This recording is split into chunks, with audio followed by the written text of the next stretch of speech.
Welcome to the Old Gravy Podcast. I'm sitting here with Brian Powell, a good friend of mine, and the watchdog. The watchdog. Yeah. The watchdog. The financial watchdog.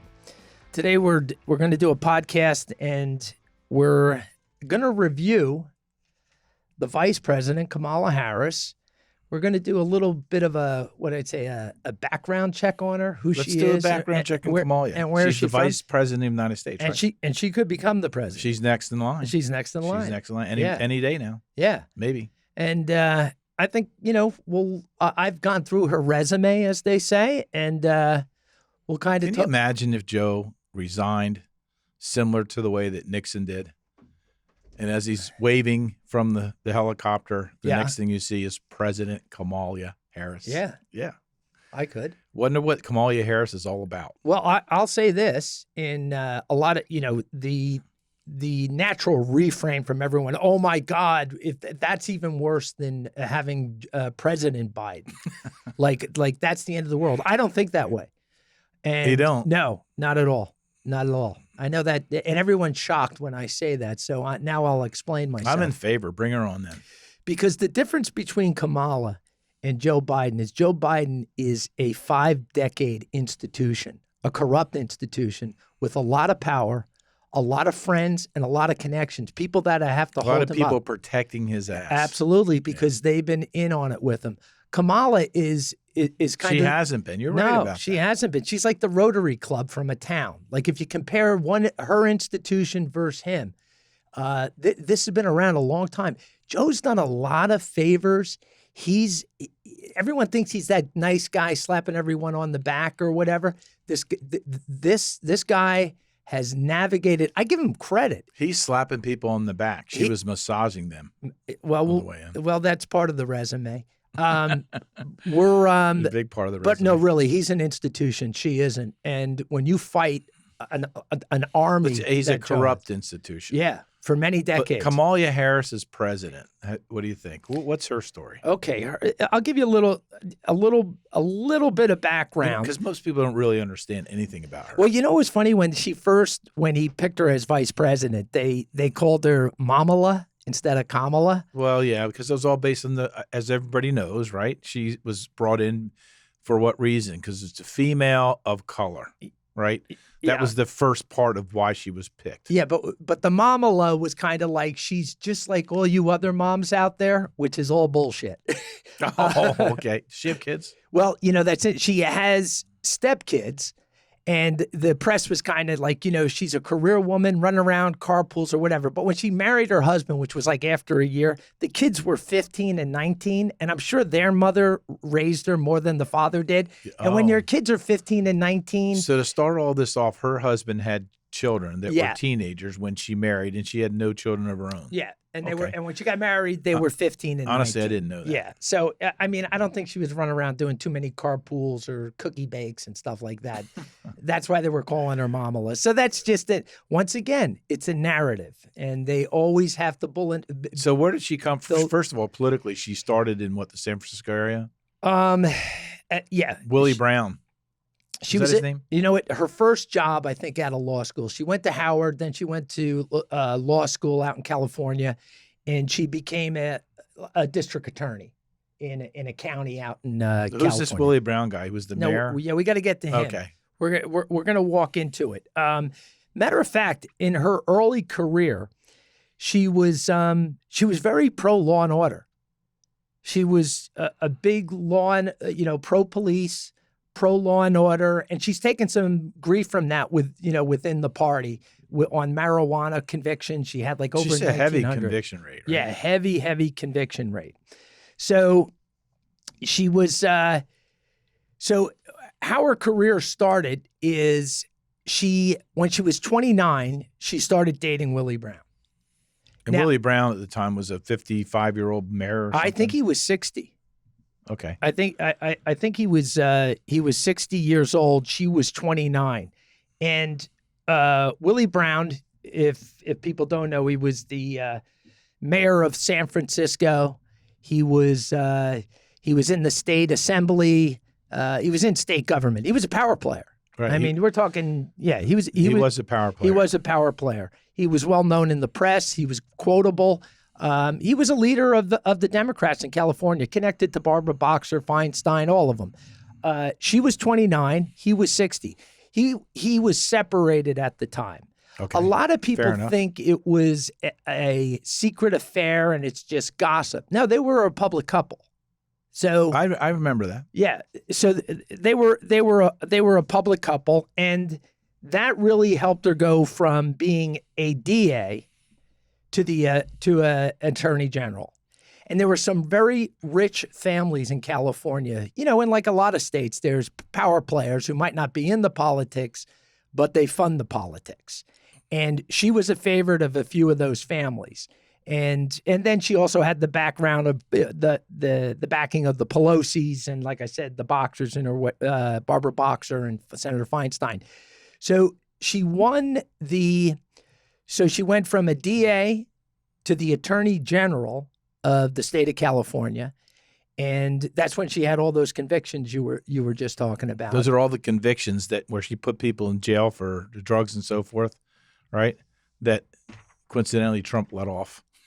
But anyway, that's another story. Yeah, that's another old story. That's funny. Yeah, no, she was known even with the police union and stuff as I would say an ally to the police in Where did she make this drastic change from what she is now? Well, when she ran for senator. Oh, that's so from the AG's office that's where she ran for the Senate.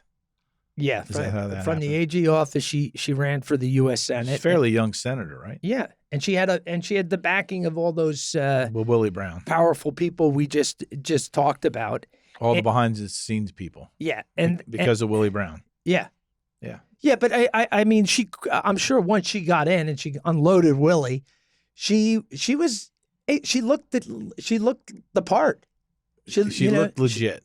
She looked legit. But she was a senator from California. Yeah. And it's interesting. Her mom and dad are definitely left people. They were very well educated. They are professors. Her dad is Jamaican Irish. He's an econ professor. And guess what he's a scholar in? Marxism. That's great. Somebody has to do that. Yeah. Her mother was a cancer researcher and a teacher. But I found it funny that her dad was a Marxist scholar. Imagine that. But he is I think he taught at Stanford at one point. So once she runs for the U.S. Senate, she becomes anti-cop. She becomes pro-weed. Yeah, because she adopts as this sentiment of the far left of California. Yeah, you're coming post-Obama. Yeah, she went from one side to the other, whatever she needs to do. Yeah, she's all pro-weed. She wants federal police oversight. She wants a complete turnaround. Matter of fact, when she was the AG of California, there were some questionable police shootings of minorities, and she never filed charges. Never filed charges. So she did have a definite big shift in her political philosophy. 180 degrees, sounds like. One thing that she got spot on was the Jussie Smollett. Remember Jussie Smollett? Yeah, Jesse or Jussie, I don't know what whatever. She came out and made a ton of statements about how this could happen to this poor guy, and it was a modern day lynching. Meanwhile, it's never anything they believe. It's just what they have to say. Oh, and those two brothers were hysterical. The two African brothers, the ones that beat them up. Yeah, put the white stuff on their face. But running around with the white face. Yeah, but what's interesting is she came out. Allowed to say that? You can say whatever you want. She came out with that hate crime hoax, and she made some really big statements about it. But there's no accountability. Accountability doesn't go hand in hand with being a politician. Oh my God. You never have to come back. And that was a great one. That's an easy one to apologize for. You can say, hey, listen, I read the news. This is what I saw. And I believe two Trumpers in the middle of the night in Chicago with MAGA hats on beat the crap out of an actor on some television show. But it's an easy one to kind of get your head out of the news for. But I guess in politics, act like you never said it and move on. Move on. That's probably the best way to do it if you're a politician. But it does get old after a while. So she she runs for the U.S. Senate, and then, you know, she's not even in one term, and she it's very Obama-esque. She decides to run for president. Which to me never made sense, but whatever. Yeah, I think, like, you know, she's not even a senator for one term of 6 years, and boom. That's what I mean. They just move quick. Obama the did the Obama same model. thing. Well, I think that's why she did it. You think so? Listen, they have a lot of similarities. Empty suits that happen to be the right color. That's part of it. Well educated, come from a kind of an elite background. Kind of have a combination where they attract people of all colors, all ethnicities. They got the look. It's like a marketing, and they're like, he can do it, I can do it. Boom. That's why she jumped in. One rap against her is she loves the life of luxury.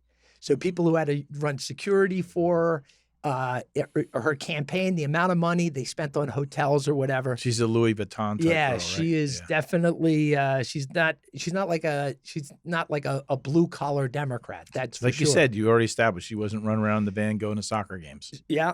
So what I found, so when she's senator, this is something that she did that was real. She was the one that was over the top. So here you got nerdy Justice Kavanaugh, right? Justice Kavanaugh. Oh, I feel so bad for that guy. Yeah. So when they dragged him in, she led the witch hunt, basically saying that he was, you know, not only did he assault that woman, he could have been a gang rapist. Like, if people actually go back and listen to what they said about this guy in public, it's pretty gross. And she also mocked him because he carried a little Constitution. You know, what did that little Constitution? She actually made fun of that. And she's the vice president of the United States. Yeah, and she's the vice president. But, like, I guess she was setting herself up for the presidency when she went after Justice Kavanaugh. She had to prove her chops. Like, she was a street fighter. She's going to take down this Supreme Court justice. She'll do whatever she needs to kind of get those people on the left to. Yeah, it's not about conviction. It's about what the words of the day are. What you need to see. So Kamala, same difference. And this is amazing. And I don't know how many people have gone back and looked at it.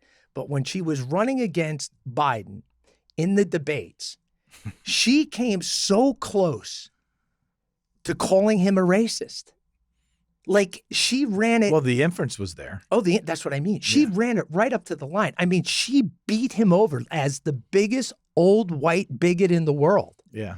She clubbed him like a baby seal. She tied him to Senator Byrd, the guy that was right. Remember that? Oh yeah. Oh, she tied him to anything. And then there was, you know, Joe had a couple of charges against him with the creepy, touchy stuff by a woman out in Arizona who was a politician. She was getting sworn in. Oh God, there's so much more to the Biden story. Yeah, but that whole touch, and she said she believed every woman. Oh yes, remember that? Yeah, she believed every woman, specifically about Joe Biden. Not I believe every woman. Right. Specifically, the women that said that Joe was creepy. She was all on board with it. She said it during the campaign. She's trying to take the guy out. Yeah, he's an old creepy perv. And she was like, I'm all in on that. She didn't comment on Tara Reid. And what else is just getting to Tara Reid? The Me Too movement ended with Tara Reid. That was the woman that was sexual. I don't know. Joe grabbed her in the hallway and pressure her against the wall. Yeah, and fondled her. There was a digital fondling. Yeah. And she digital fondling. But that ended the Me Too. Digital fondling. That ended the Me Too movement. You notice if you look at the timeline of Me Too, that was, you know, that was the kill switch right there. She goes from that to we did it, Joe. Yeah. Joe, we did it. So why would Joe, let me ask you this question, because I have my answer, but I'll ask you. Why do you think Joe picked her? Well, the conventional wisdom now, right, is she's an insurance policy. Nobody wants to see her, and so they won't convict him of the things that he's already on. But that's the narrative that's out but that's there, right? a later narrative. But I'm saying that's the narrative that we're sitting in right now. Yeah, that's marinating in that right now. But when he picked her only because she was female and she was a black woman, but she's not even really, honestly, fully black, right? She's half Indian. Yeah. Yeah. Or you would say actually Asian, because and a quarter her white, mother's Indian. and then some Jamaican. Her father was Irish and Jamaican. Yeah. But there was more to that. What do you tell me? What she had was the donor class in California. She had Silicon Valley and she had Hollywood. And her years in California, she was tied in. So the whole group. Yeah. She was tied into Katzenberg. She was tied into Sean He was going to have Parker. California no matter what. Yeah. But that makes sense. But that's it. Listen, but people write checks because they like people. Yep. Would they have written Joe a $50,000 check? Now he's got Kamala. They're writing $250,000. Yeah, it's all about the money. It's all about the money. So money and votes. He didn't pick her because, she was, going to help the Democratic working class, because they're always talking about that. The Americans were looking out for the people that are abused and not taken care of. They picked her because she had the connections to the donor class. Absolutely. They wanted their money. And that donor class, you take Hollywood and Silicon Valley, man, you're locking up big money there. That's big money. Yeah. But how lame is it that they're saying DeSantis, after Trump called them names or whatever, is now jumping on is supporting Trump. And they're making fun. Like some people are saying, how could he do that after Trump said this? Kamala Harris got picked as Biden's VP after she called him a racist and a pervert. Yeah. And now he picks her and no one asks any questions. No, they can't rebroadcast those things. Yeah. I'd like to see that. Yeah, no one goes back. Well, we do. We're going back down the rabbit hole. Have queued up right now. Yeah. It's Kamala Harris saying all the things. Taking him apart. A little montage of Kamala Harris telling you what Joe really is. Yeah. Yeah. We'll have to do a part 2 and bring that Really? in. That'd be interesting, right? Yeah. And the other thing, too, is I'd also play this tape. She said, I'm not taking the Trump, she would not take the Trump shot. She was calling the vaccine the Trump shot when she was running for president. Right, and that she would never take it because Donald Trump was in charge of it. Yeah. And as soon as they get in, everybody has to take the shot. Yeah, she was appointed to get all the minority populations to get the shot. Like, don't take Trump's shot, but now I'm in, you're all taking the shot. But, well, you know what? You should do a show on the shot. Yeah. Yeah, there's that's another whole show on the shot. Oh yeah, believe me. Peter McCullough. Yeah, knew who that is? Yeah, he's the. You could get him. Is he the Stanford doctor? He's the doctor that's out there talking. He's been against it the whole time. Yeah, especially in young people. That's a real big one in a real big one. People. Those that didn't take the shot are known as purebreds. Yes, of course. We know who they are. They're sitting in the room. One of them is. And guess, I found this interesting. Guess who's in charge? You know how she's the czar of the border? How, she has. Oh, the border czar, Kamala Harris, doing a great job. Yeah. And I actually think she's got quite a few czar jobs. Like I was reading the different czar jobs. Believe me, the amount of work you'd have to do to be the czar with all these problems, good luck. But one I found funny, she was the czar of AI. On how we're going to deal with the future of artificial intelligence. Yeah, she has artificial intelligence. Did you know that? Did you know she's the head of that? I did know that. Okay.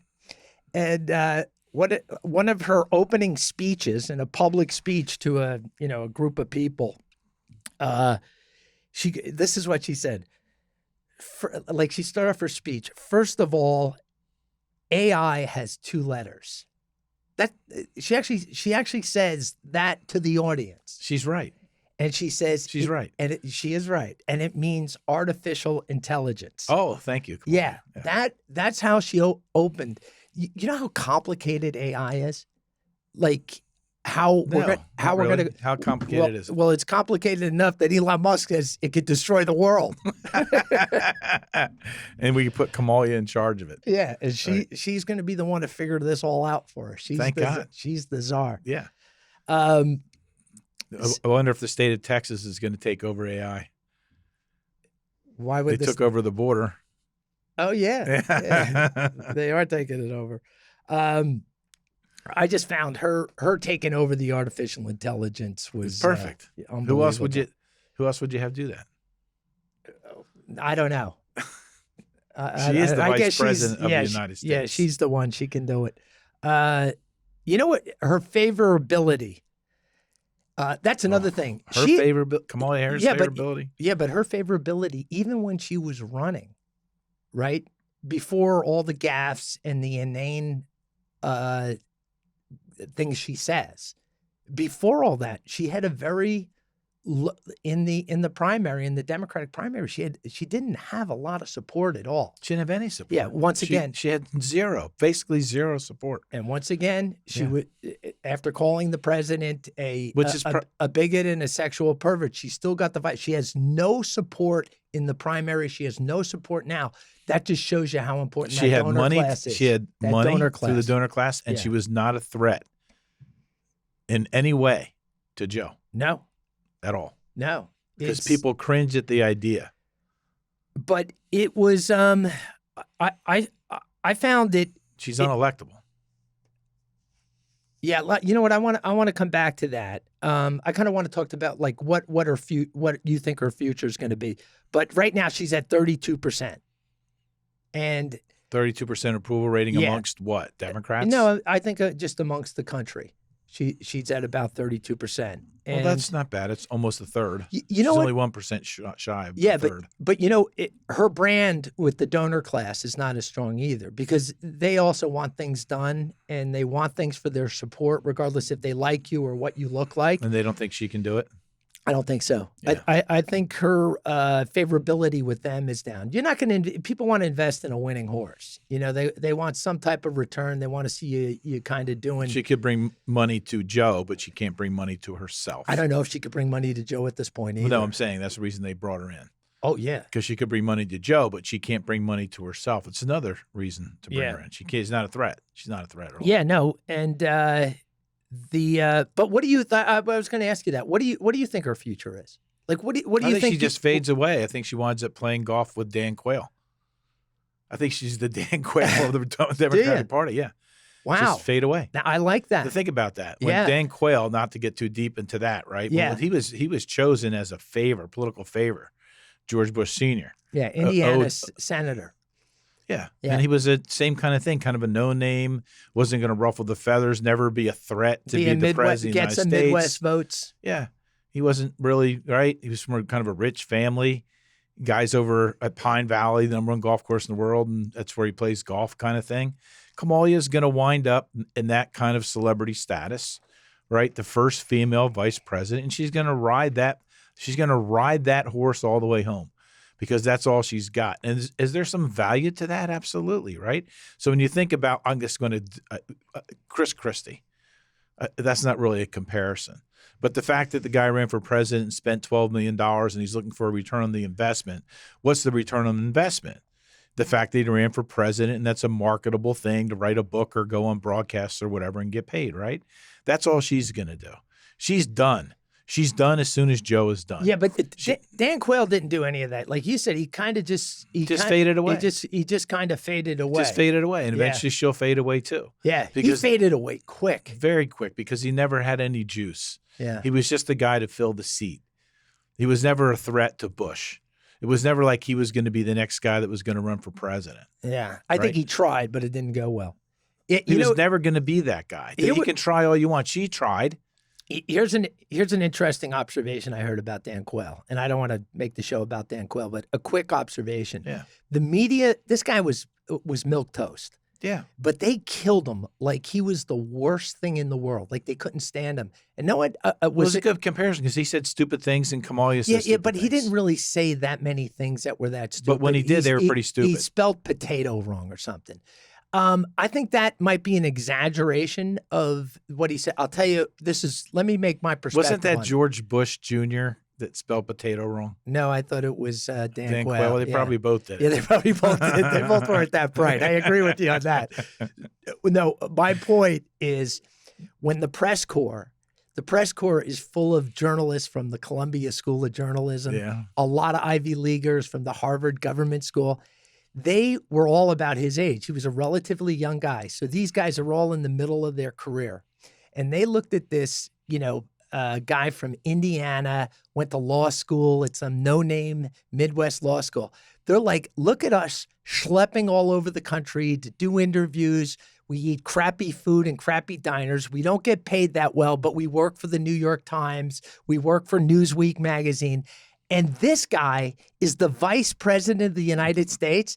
because you can't change the human condition. No. You have all these kind of elite white liberals who are writing for all these, and they're struggling. It's a hard life. And they're like, this dope is the vice president flying on Air Force One and Air Force Two. They killed him every day. Yeah, they hated him. They hated him. Yeah. They're like, because this isn't fair. No. I should be vice president. Yes. That's what they thought. Of course. So Why didn't George pick me? anyway, your prediction is that Kamala goes the way of Dan Quayle. The way of the horse and buggy, eventually. I think she cashes in the beginning for the first couple of years, but then she just fades away like Dan Quayle had, you know. Yeah. I think she's the Dan Quayle of the Democratic Party. Yeah, he's She was useful, but she was not a threat. And that's the way I view Dan Quayle. He was useful, but he wasn't a threat.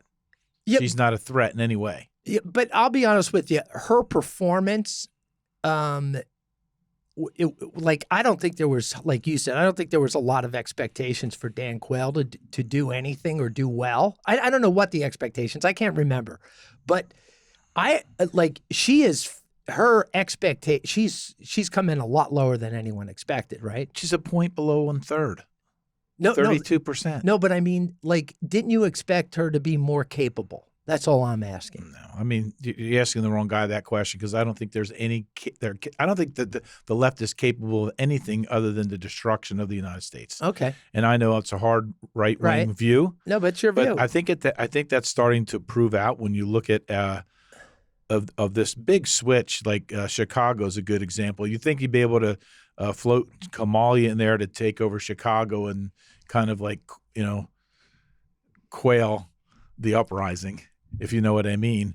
But I don't think that she can even do that. I mean, I'm seeing people from Chicago that are saying you think you're going to see blue T-shirts during the convention, you're going to see red hats. I think a lot of people that live in Chicago are going to really show how disappointed the Democratic base is, particularly the black population, which is she's supposed to be able to control and to be able to cultivate. And I don't think she's going to be able to do that. Yeah. I think Obama could have done that. He actually did do that, right? No, but at this point. There's something going on that is affecting the inner city community. Yeah. And it cuts across all races. Right. White, black, Hispanic. She can't come in there and say to them, you're delusional. That's not true. We're doing really well. You know right? you know what the one big thing, forget the economy and inflation and everything. You know what's pissing off the people that live in the cities? The fact they're being displaced. The immigration. Yeah. That's the whole point. The immigration is, and you're right. She could go in there throwing $20 bills at everybody. They're throwing tomatoes and eggs at her. Yeah, they're not happy. They are not going to put up with it. Yeah. She can't stop it, and that's part of the reason. And she's I think the czar. She's the choice of the administration for several reasons. One, because she wasn't a threat.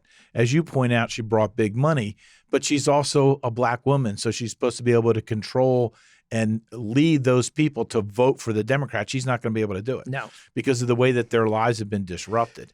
She's the czar of the border, right? Which means that she's responsible in a lot of ways. Can you imagine her walking into Chicago and say, "Don't worry about it"? Oh, no. And she's the czar of right? Yeah. No, that's not going to fly. No. They are going to attack her. No, they're pissed. And, the Democratic Party is in a really tough spot because Biden his polls stink.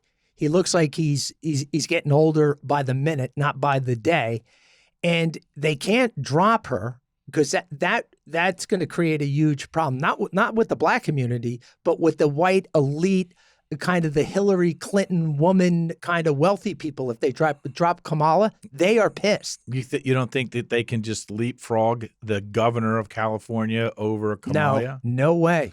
No, you can't justify it. No, you can do anything. You can justify it that he was the governor and she was just a senator. No way. She's a vice president of the United States. Okay. You can do anything, but there's always a price to pay. Nothing's for free. So if they do jump over her with the Governor Newsom, there's a price for that. They're going to pay a big price. Doesn't that appeal to the white elitists? No, I actually think Kamala's support comes from the Hillary upper class white woman. That's where a lot of her support comes from now. The elites, the kind of leftist, liberal.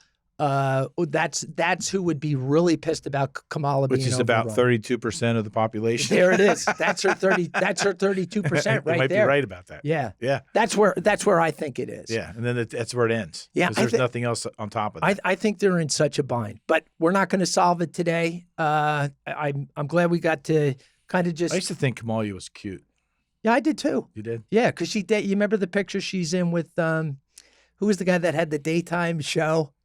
He had like one of those daytime talk shows. Oh, it stinks. We're on the podcast. I can't say. People, if someone's listening, they know exactly who I'm talking. He has multiple sclerosis now. He was Maury Povich? It was like a Maury Povich show. He's a black guy. He's at like an award show, and Kamala's on his right hand. The guy that was yeah, that was a military guy. Yeah, he was in the military slightly too. built guy. Yeah. Yeah. Yeah. I like that guy. Yeah, they dated for a short time. Oh, we did? Yeah. But anyway, we got to run. I want to thank you again for coming in and running through the background on Kamala Harris. I don't think many people talk about where she came from and where she got. No, everyone's embarrassed to even mention her name at this point, regardless of what party you're in. You know, nobody's really, the whole background that you've given them, yeah, you're 100% right. And thanks for having me. I appreciate it. All right. It was great having you. OG. Thanks again.